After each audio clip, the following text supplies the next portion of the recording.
My company seems to hire CFOs that are good at pulling the wool over people's eyes, I guess you could say. At least the ones as long as I've worked there. They did have a CFO prior to that who was actually excellent at his job. He's created the gold standard. There's a lot of stuff that he did that we still kind of follow. And he hasn't been there for a couple years now? A few years? It's been enough time since he's been there. But, yeah.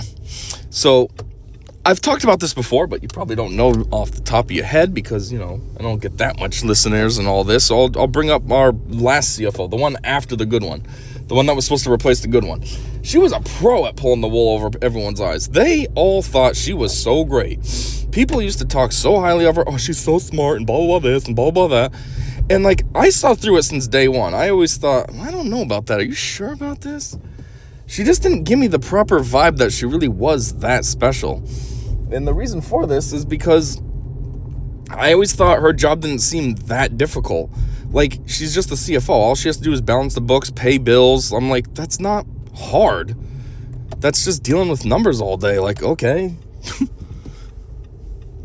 In comparison, my full-time position is chief engineer. I need to design things. I need to make sure that they're going to function with other things. If there's any fits, I got to make sure the fits are going to work.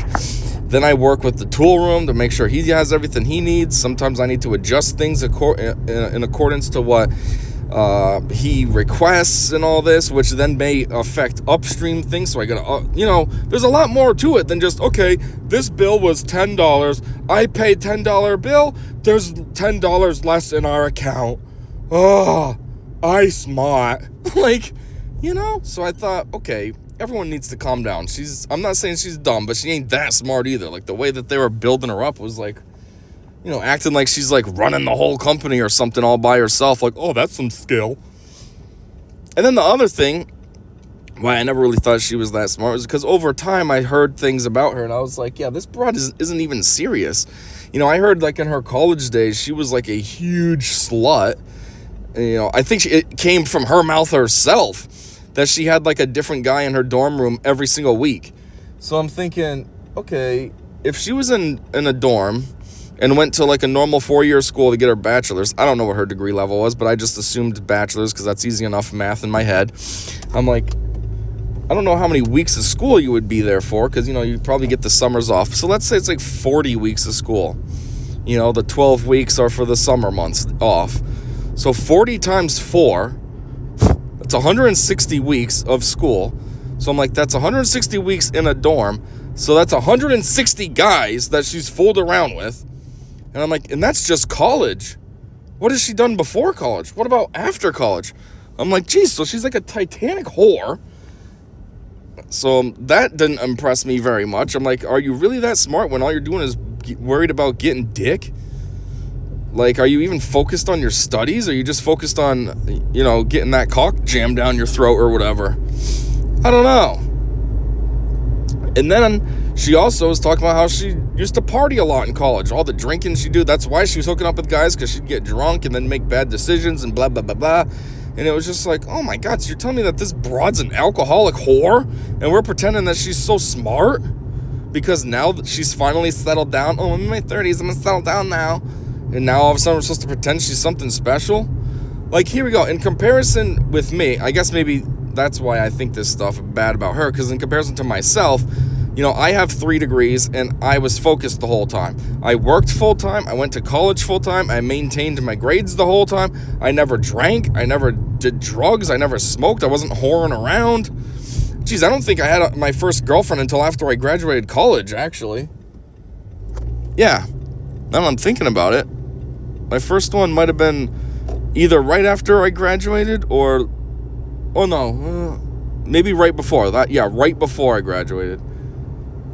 I was in my final year when I got my first girlfriend of all time. You know what I mean? Still a virgin and everything. I was focused. I was serious on what I was doing for my future.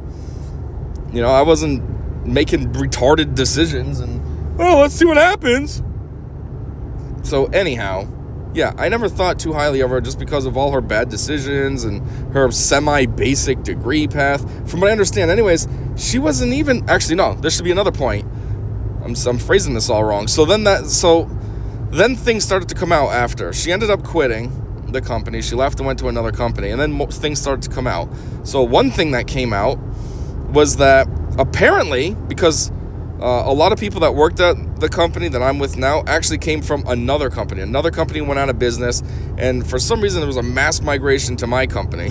I don't really know if there was a recommendation for that to happen or what, but that's what happened. So anyways, one of the other people that worked with her after she was gone said, well, her taking that CFO position was quite the step up, because when we worked together, all she was, I don't know, something a lot smaller. Like, they were like, yeah, she was still on the financial end of things, but she was like accounts payable only or something. Accounts receivable only. That's all she did. Then she comes here, and now she's the CFO, and she's accounts payable, accounts receivable. She's writing, she's doing payroll. She's hanging out with our accountant who comes in weekly. She's doing all kinds of extra stuff that she's never done before. And I don't even know, like I said, what her background was. I don't know if she actually has a degree in accounting or what it is. Because there's a lot of people that I know that don't have a degree in what they do, which makes their degree kind of pointless. Like, when I started in engineering, the chief engineer at that company, he had a degree in criminal justice and sociology, yet he was doing design engineering. Like, totally different career paths, had nothing to do with what he went to school for. I mean, honestly, I don't even know how he ended up in the company in the first place. How do you go to school for criminology and social justice, or whatever, sociology, criminal justice and sociology, whatever the heck it was. How do you go to school for that and then end up applying to like an engineering firm? I don't understand how that transition happened. That would be like me. I went to school for engineering, and then that would be like me applying at a hospital or something. And now I'm like a CNA or whatever by proxy. I don't even have the proper qualifications for it, but somehow I'm a CNA. Oh, what's your background in? Oh, it's in engineering. Oh, and you're a CNA? Yeah, I know, it makes absolutely no sense. But anyway, so I don't even know what her background is. For all I know, she doesn't even have an accounting background. Here she was being our CFO, like, all right. But anyways, yeah, so there was that. And then I took over the CFO duties temporarily. That's also why I know it's not that hard, because I had a crash course in it in a month. Not even a month. It was an hour a day for a month. So we're talking work weeks. It's 4 weeks in that month, 5 days. So you're looking at 20 hours of training is all I had, and I tore it up. I did just fine. So that's why I also know that her job was not hard, and everyone was acting like she's so smart. I was juggling chief engineer and the easy CFO duties, no problem. But anyways, I mean, I guess there was a problem. The CFO duties there was a lot. It was very time consuming, so I basically was working 2 jobs. I used to stay late until like 9 o'clock at night or so to do the engineering stuff. So I'd work like the normal hours doing CFO stuff, and then right at the quitting time, I'd just transition and start doing engineering stuff until about 9, 10 o'clock at night, depending on how much I had to do and all that. But still, I had it under control. Like 20 hours of training, never did it before in my life. 20 hours of training, I got it. Not hard. But anyways, so when I started to do this the CFO stuff, though, there were a lot of failings on her part that were starting to come to light. Like, for one, my company has 3 buildings. 2 of the buildings are basically on the same lot, even though they have different address numbers. They're on the same lot for all intents and purposes. And then there's one building across the street. Well, the one across the street apparently had a lien on it because she didn't pay the taxes. And then not only did she not pay the taxes, but there was a ton of bills that we were behind on. Like, at first it was kind of stressful when I took over the CFO stuff, because all these vendors were coming at me for money. And it was just like, whoa, like, I just walked into this. Now I got everybody looking for money because she slacked. She wasn't paying anything. There was one bill that we had, I think it was for like a material colorant. And we were like 4 months behind on payment. And it was like, what the F? This broad's not even doing her job. And then, I don't know, there's a whole list of other issues that sprouted. I'm trying to remember. It's been a while now. It's been at least 3 years now at this point, 2 years, so I don't fully remember the details. I did make a cast on it, though, so you could find it if you wanted to and listen to that for greater detail. But yeah, she was just like a huge failure secretly, and it was just like, you know, when I found this out, all I thought was, see, I knew it all along. Everybody thought so highly of her for some reason, thought she was so smart and all this, and I saw through it right away. I knew she wasn't anything that special, and sure enough, she definitely wasn't. She was failing. Like, the conspiracy theory, if you will, in my company is that we feel like she quit because obviously she was aware that she was failing badly, and so rather than get, like, caught and possibly either A, get fired, or B, have some kind of maybe more serious repercussions for her failings, like, I don't know if there's any legal action that can be taken if you are doing that poorly at your job when you're handling a business's money. I don't know. I mean, like I said, she got a lien on one of the buildings, so I don't know if there's any legal action that could have been taken. Maybe. I don't know. But we think that she quit before any of this got found out, so that then she could avoid all of it. You know, if she's not working there anymore, hey, not my fault there's a lien on the building. Hey, not my problem that these bills aren't paid. Hey, not my problem that whatever other problems that she created are there. I don't work there anymore. It's not me. You know what I mean? We felt like it was like a scapegoat for her. But yeah, so anyways, that one, huge failure. And then now the one we have, the new one, she's been there for, well, geez, I call her new, but it's actually pushing a year now. It's kind of crazy to think. I still think of her as brand new, but it really has been almost a year. I think November will make a year. And I wouldn't say she's pulling the wool over anyone's eyes. I also wouldn't say that she's a huge failure. You know, she definitely seems to be taking her position seriously and trying her best. I know that she doesn't put herself on a pedestal like the last one that I was talking about that was a failure. She kind of did put herself on a pedestal. You know, she kind of saw herself as she almost gave off this vibe like she thought she was better than everyone else, which was weird. I never understood that. I was like, why is this broad so smug? Like, you're just the CFO. Calm down. My position is way cooler. But anyways, this one doesn't do that. She just kind of, you know, she understands she's new and that she's learning, and, you know, if anybody has any input, she's open to it. So I wouldn't say she's pulling the wool over anyone's eyes that way, but I will say this. Somehow, wool has been pulled over people's eyes because, like, upper management seems to think that when it comes to, like, the quoting, that she is perfect.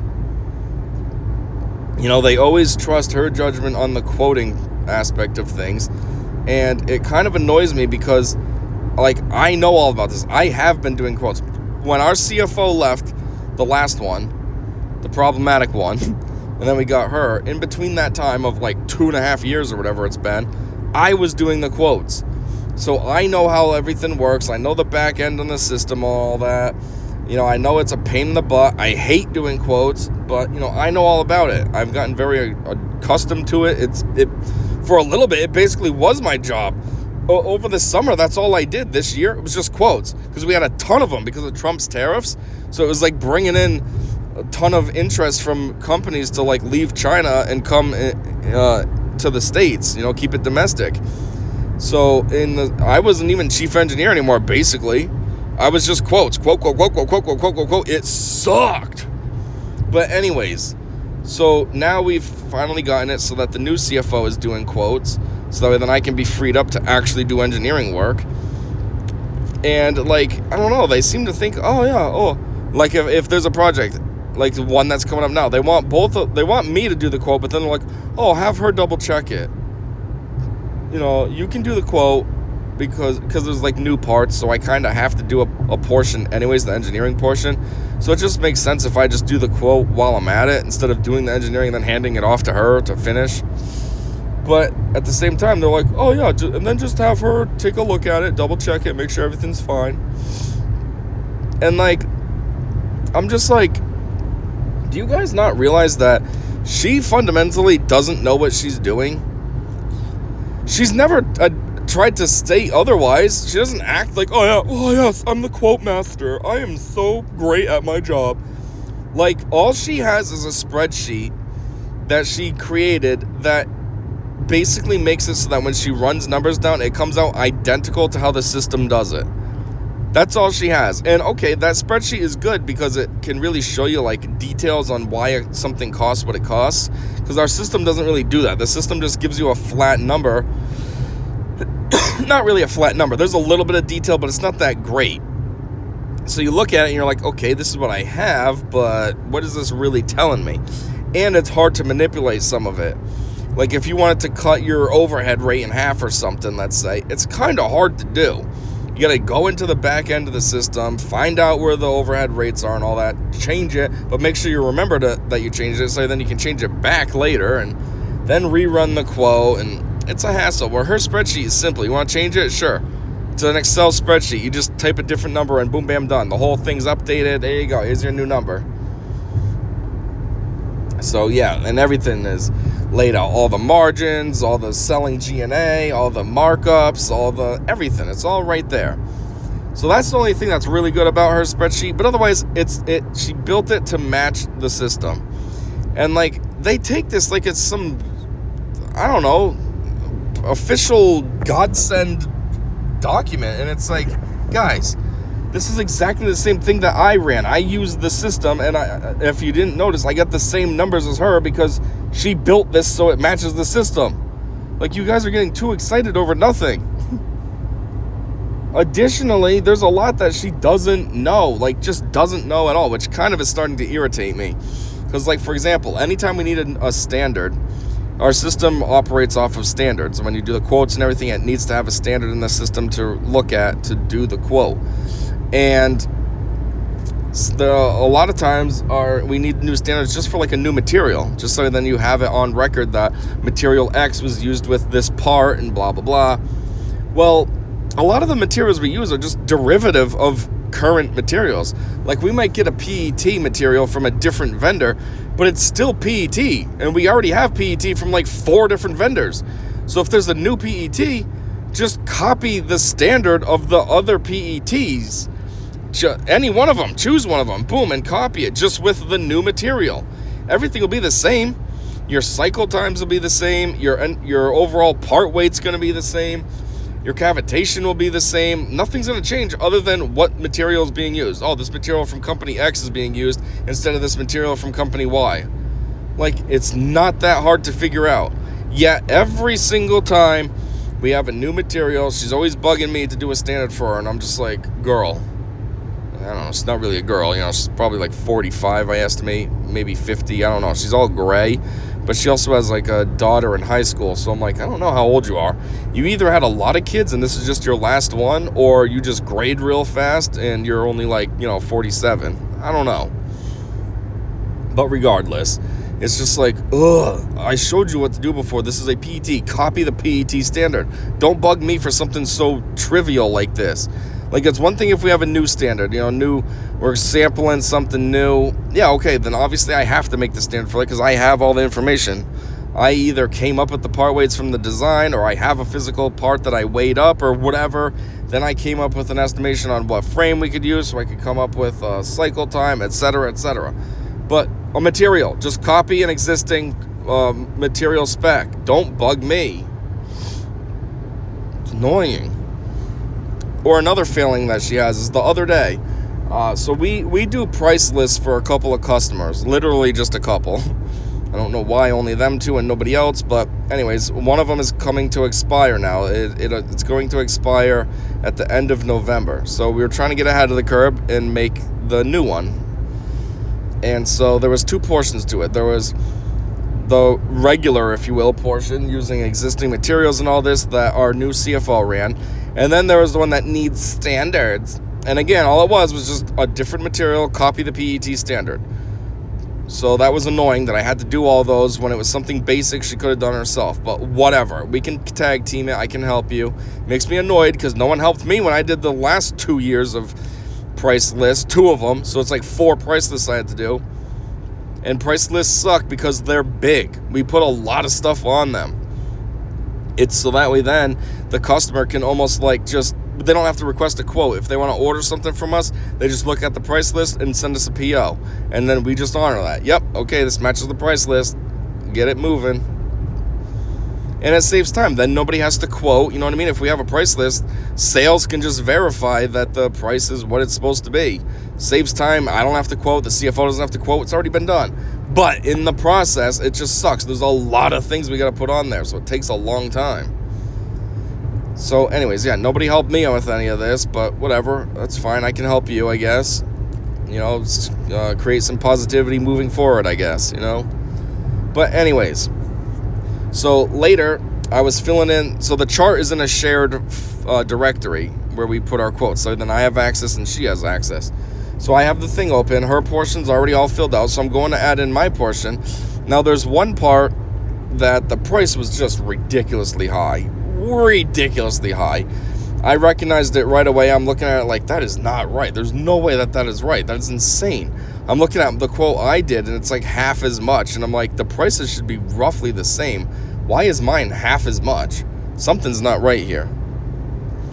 So then I go, I don't think I had her backup, so I couldn't really verify in the moment what she did. So I kind of tried to reverse engineer it. And so I ran the quote as a 1 cavity, because there was only 2 options in there. There was a 1 cavity option and a 2 cavity. And I know her, when she first started doing quotes, she didn't realize there was like page 2 and all this. So sometimes higher cavitation can hide on those back pages. So I'm like, I bet you she didn't realize that there was extra pages. She saw this one, it was only 1 cavity, so she ran this as a single cavity, and that's why it's so much. So I go run it as a single cavity, and sure enough, I get the same number she got. And I'm like, okay. So then I rerun it as the 2 cav, and it brings the price down significantly, almost half. It wasn't quite half as much, but pretty dang close.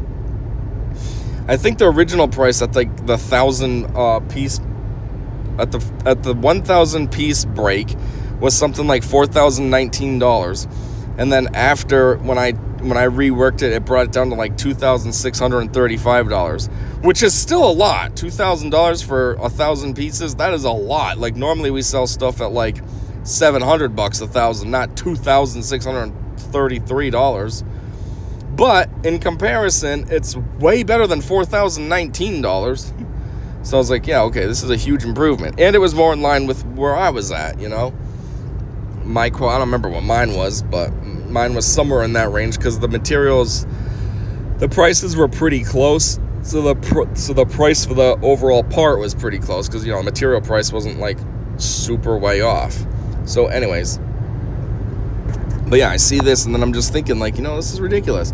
They trust her so much and act like, I don't know, she's a superior quoter to me. But here we go. This is like a simple, obvious thing, but it wasn't simple or obvious to her. Like, she just put it on the record, like, yep, that's my number, without even realizing, whoa, this seems high. Like I said, I realized right away, like, whoa, this seems wicked high. Something's not right here.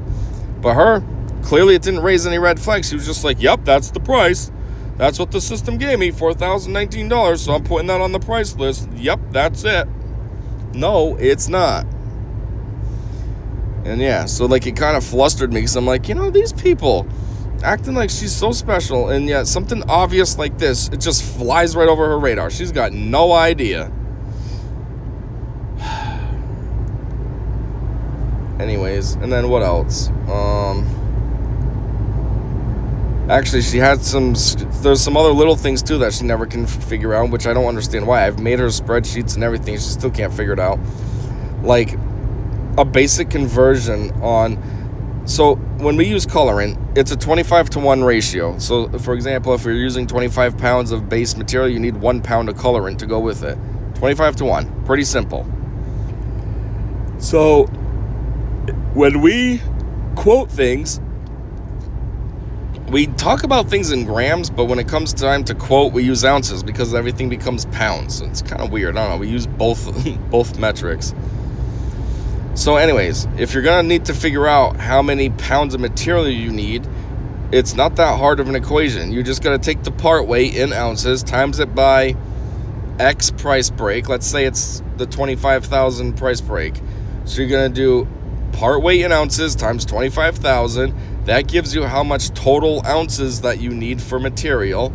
Now divide that by 16, because 16 ounces in a pound. So now that gives you a total pounds of material to mold the part. Then multiply that by 0.04 to get how much color concentrate you need. And then boom, bam, done. That's it. Pretty dang simple. And why 0.04?